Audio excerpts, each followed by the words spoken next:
Aujourd'hui, les ancêtres, je ne sais pas ce qu'ils font. Ah, regarde, peut-être qu'on va trouver une explication Je, à travers les traditions je pense que les africaines. esprits t'ont manqué, Aïssa. Les esprits vont manquer. Ça va? Oui, ça va. Alors, Aïssa, aujourd'hui, en fait, je propose aux auditeurs le thème suivant, la médecine ancestrale africaine, en première partie. Et nous allons revoir aussi la définition de la maladie dans le paradigme africain, la présentation de la maladie ou le comportement des malades et de leur entourage sont très variés selon les cultures. Ainsi, les notions de normal et de pathologie restent aussi relatives en Afrique et dans le monde. Toutefois, la définition de la maladie dans le paradigme kémite ou africain n'est pas un mystère pour nous parce qu'elle est en harmonie avec nos croyances. Et dans le contexte civilisationnel de Kama, la maladie est définie chez l'Africain comme un dysfonctionnement, un déséquilibre, une non-écoute du corps biologique, du corps spirituel, du corps mental ou de la psychologie et j'en passe. Pourquoi? Parce que d'abord, l'esprit et le corps ne sont pas des éléments opposés, mais ils sont interdépendants. C'est pour cela que l'Africain soigne le corps en passant par l'esprit. Nos ancêtres n'ont jamais dissocié certaines maladies à ces deux mondes, c'est-à-dire celui du matériel qu'on appelle le monde visible ou physique, ou celui de l'immatériel qu'on appelle le monde des ancêtres ou le monde invisible. Et ces deux sont intrinsèquement liés. Hein. Ils disent que ce qui est en haut est comme ce qui est en bas. Énergétiquement parlant, en fait, ils sont liés, tout est lié. Et ceci n'est pas une invention contemporaine, je rappelle, mais plutôt un héritage kémite précédant, bien entendu, l'unification de l'Égypte pharaonique. Et en se basant d'ailleurs sur les croyances des Égyptiens de l'époque pharaonique, la conception de la maladie et de son traitement est dans le visible et dans l'invisible, ce que les Africains disent. Hein. En prenant l'exemple du corps physique qui est palpable, qui est visible, si ce corps-là a une blessure, on le soigne facilement grâce à la maîtrise de ce domaine physique. Par contre, si la maladie est liée ce qu'on appelle au corps subtil de l'être humain, qui relève du domaine spirituel, je cite par exemple, quand on prend l'exemple du corps éthérique, qui représente une intermédiaire entre le corps physique et les autres corps qui composent l'être humain, en faisant allusion à l'âme, à l'esprit et j'en passe. Ouais. Alors, la maîtrise de ce mécanisme par nos ancêtres leur a permis de comprendre que certaines maladies ont leur début dans des blocages énergétiques du corps éthérique. Alors, elle se manifeste aussi plus tard comme une pathologie organique, donc une maladie qui se manifeste dans notre corps physique. D'accord? Alors, autrement dit, en fait, lorsque notre corps est malade, nous ne sommes pas la maladie. Nous vivons l'expérience d'un blocage énergétique, d'un blocage d'énergie à une partie de notre corps spirituel, et c'est ce que les humains appellent la maladie tout simplement. Depuis l'Égypte antique jusqu'à l'Afrique noire, le pouvoir des malades a toujours été associé à des formules magiques, à des incantations, à des invocations, etc., mais aussi au rapport à la cosmogonie qui est toujours d'actualité dans la médecine ancestrale africaine.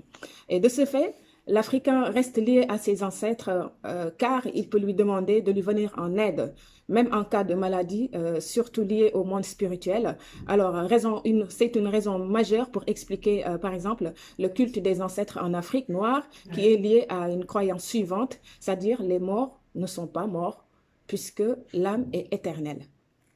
Donc, cependant, je voudrais aussi résumer, Aïssa, les différentes origines de la maladie selon les Africains.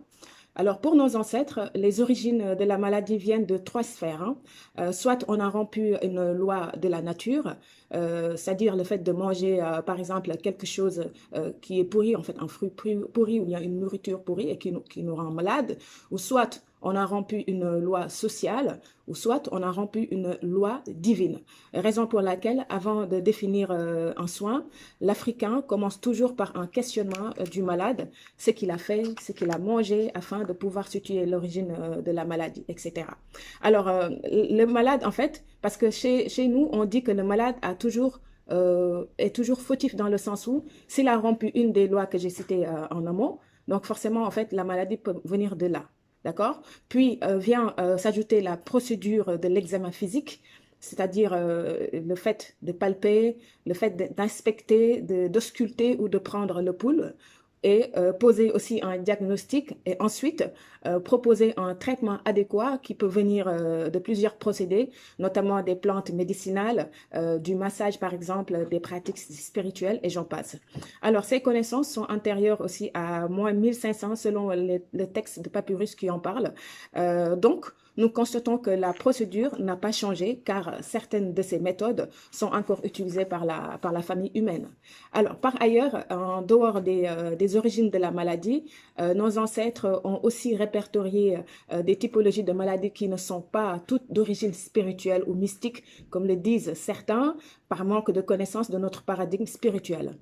Selon l'ethnomusicologue, enseignant d'anthropologie à l'université de Yaoundé, journaliste, écrivain et anthropologue camerounais, Dr François Bingono, les catégories de maladies répertoriées par l'homme noir sont variées.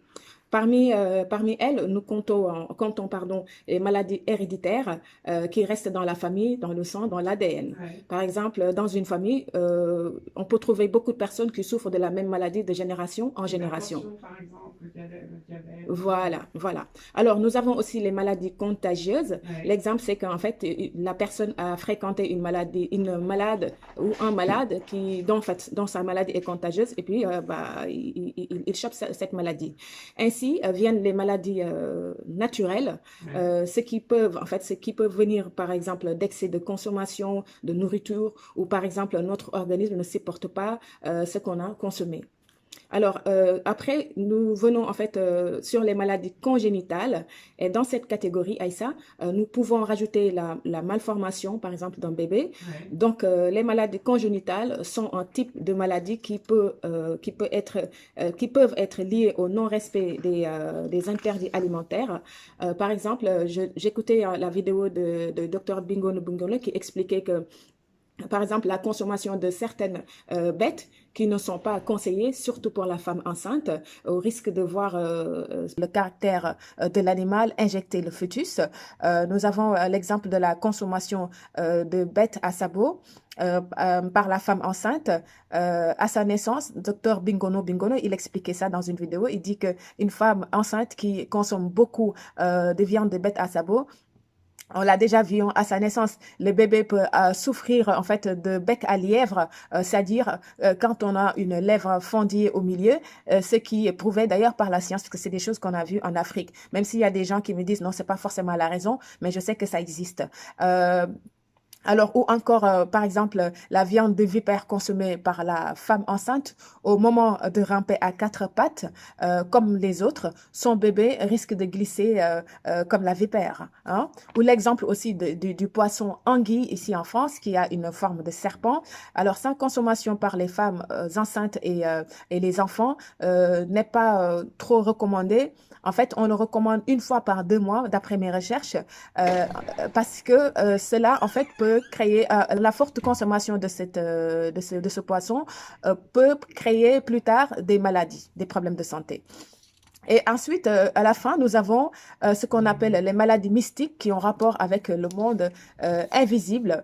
Par exemple, je peux citer un envoûtement à un individu ou un être possédé par un djinn, c'est-à-dire un être surnaturel, d'où l'Africain va chercher l'origine du mal du patient chez les ancêtres pour justifier, par exemple, certaines maladies que la médecine conventionnelle ne maîtrise pas. Si nous prenons, par exemple, le cas de la folie en Afrique, au Sénégal, dans les années 60, Henri Colombe, le médecin-chef du service neuropsychiatrique de l'hôpital Fann, connu jusqu'à présent pour des soins des patients atteints de la folie, travaillait étroitement avec ce qu'on appelle les officiants du NDEP, un rite thérapeutique sénégalais dont j'avais fait d'ailleurs sa chronique il y a 1 an, si je me trompe pas. Alors, ce culte, en fait, c'est-à-dire ce culte thérapeutique qu'on appelle NDEP, il contient en lui-même une dimension rituelle d'initiation et de possession. Donc, ces rites thérapeutiques ne sont pas rares en Afrique et dans sa diaspora. Nous avons par exemple le vaudou béninois et haïtien, le candomblé du Brésil ou le bori des Hausa ou du Nigeria, ou par exemple le zar des Éthiopiens, ou encore le der débat de la confrérie des Gnawa au Maroc, des Africains du Mali, de la Guinée, déportés à l'époque au Maroc pour servir dans la cour du roi. Alors, on le voit aussi toujours en Afrique, lorsque le médecin ne comprend pas, par exemple, la maladie du patient, souvent il conseille à ses proches d'aller consulter tout simplement un devin. Voilà. Donc, Aïssa, c'était mon coup de cœur du jour et je vous propose la semaine prochaine la médecine ancestrale africaine comme suite. Merci.